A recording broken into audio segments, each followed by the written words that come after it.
Clark just did something no WNBA player has ever done, and the MVP voters still looked the other way. Stay with me. What I'm about to walk you through changes the way you'll watch women's basketball for the rest of this season, and the part at the end. I promise you won't see it coming. Don't skip ahead. Don't click away. The reveal at the end is worth every single second of this video. Welcome to Golf Stars, where we call a spade a spade.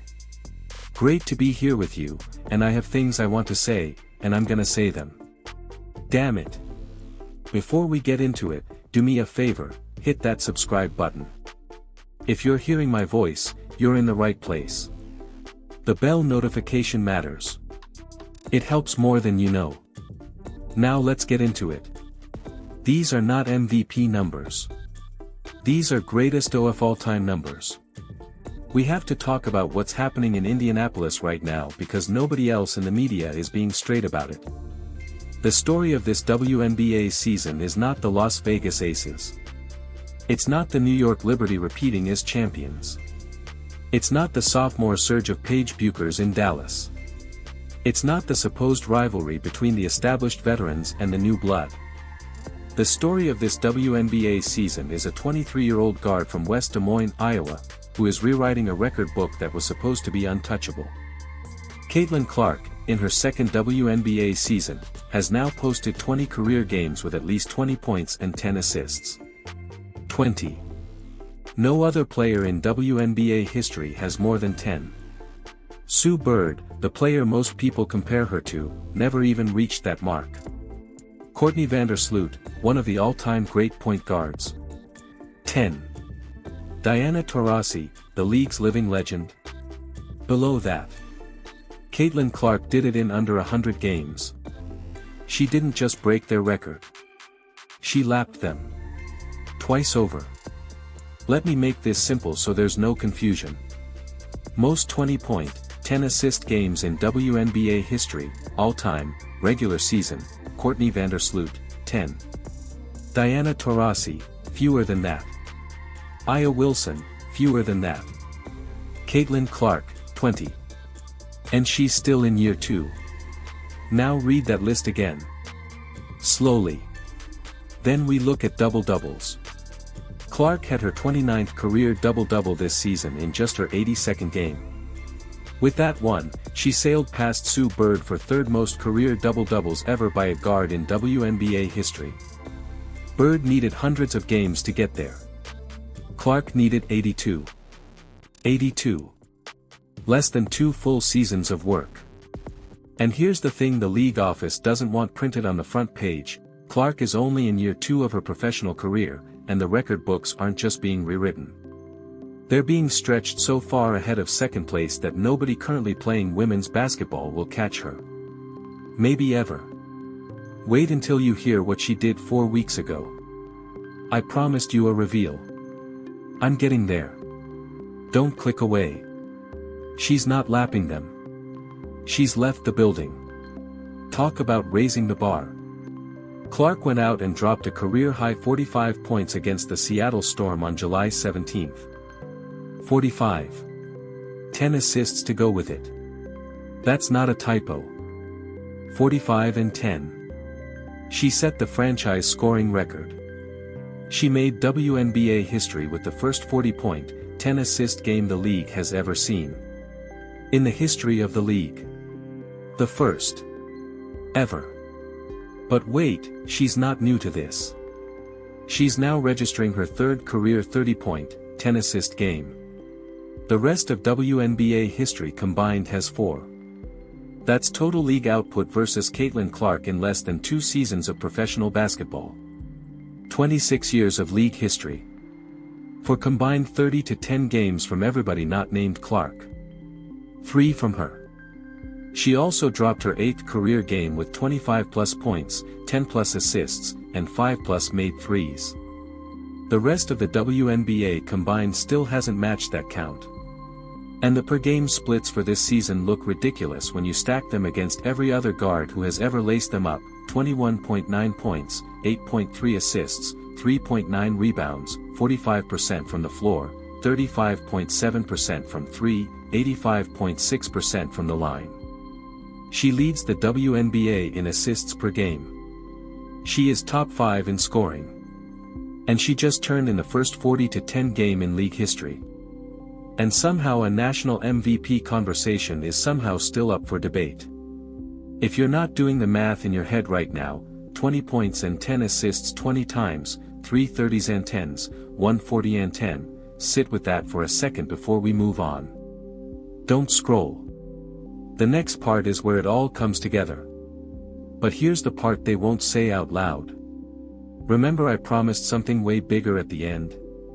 We are not at the end yet. But this is the part nobody wants to print. Flip the tape back to any given Fever game this season. You'll see Caitlin Clark piercing the defense, drawing 2 defenders, spitting a one-handed bounce pass through a sliver of space you've barely seen in a men's highlight reel, and handing a teammate the ball 2 feet from the rim. Free bucket. Print it. Hang it up. Then watch what happens next. The layup rolls off the rim. Or the layup is missed. Or the pass gets fumbled out of bounds. Or the shooter rushes it and airballs a bunny. Or the receiver pivots out of a layup attempt, dribbles twice, and runs out the clock because of some invisible instruction they got in a huddle to not attack the rim. I keep waiting for somebody from the league, the broadcasters, or the analytics community to confront this directly, and nobody does. Let's run the salary tape. This is important. Kelsey Mitchell, Caitlin's co-star in the backcourt, signed a 1-year, $1.4 million Supermax deal this offseason, the Fever's first salary cap monster deal under the new CBA. Monique Billings, who started the season on this roster, is on a contract worth $800,000. Lexi Hull, $765,000. Sophie Cunningham, $665,000. These are not development-level contracts. These are top-of-the-market professional basketball player contracts. They are paid, handsomely, to convert at the rim. They are not converting at the rim. And every missed bunny is a Caitlin Clark assist that doesn't go on her stat line. That is not a hot take. That is a math problem. That is a math problem wearing sneakers. If even half of the clean catches her teammates get from her passes turn into makes, the assist column balloons. If even 2/3 turn into makes, we're talking about a historical season in the player creation column. We're talking about Caitlin Clark breathing down the all-time single-season assists record. We're talking about a number the league isn't ready to print. The MVP voters aren't watching tape. They're watching the box score. The box score is being shaved of Caitlin Clark's best work by the hands of her own teammates. By the hands of women making $665,000 to $1.4 million a year who can't cash a dime at point-blank range. This is not a Caitlin Clark problem. This is a Fever finishing problem. And it has been for 2 years. Still, if you want to argue MVP, let's go AJA. I'll be the first to admit, Aya Wilson is a problem. 24.8 points. 8.9 rebounds. 2.7 assists. 2.6 blocks. 1.2 steals. 60% true shooting. She's leading the Las Vegas Aces. She won the 2024 MVP. She is, year in and year out, the most dominant two-way force in the women's game. She's a legitimate champion and a legitimate superstar. If you press me right now, go ahead, press me, I'll give it to Aya Wilson. And then I'll give a follow-up that changes your mind. Because here is what the WNBA MVP has historically stood for, the player whose play is most valuable to her team's winning. Wilson is going to win the argument because her team wins the most. That's a real argument. It's a historically validated argument. I am not dismissing it. But what does Caitlin Clark's team look like with her on the floor versus off it? The Fever were not a contender heading into the season. They were not in any meaningful preseason title conversation. They are in the playoff hunt now. They are beating teams they have no business beating. They are pushing title favorites to the limit on the road. And the second she leaves the floor, the offense goes from historically unprecedented to ordinary. The on-off for Clark is elite. Clark finished fourth in MVP voting in her rookie year, behind Aya Wilson. That alone is one of the great rookie outputs in WNBA history.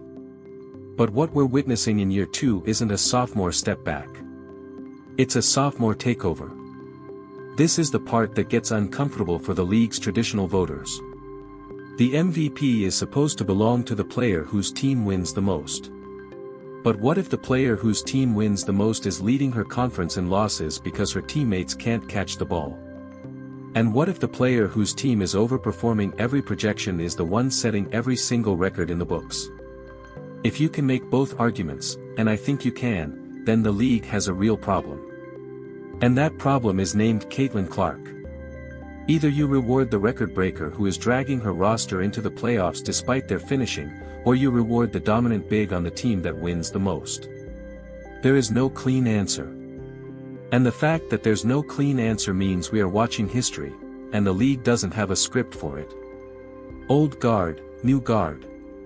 Let's talk about the room Caitlin Clark is sitting in.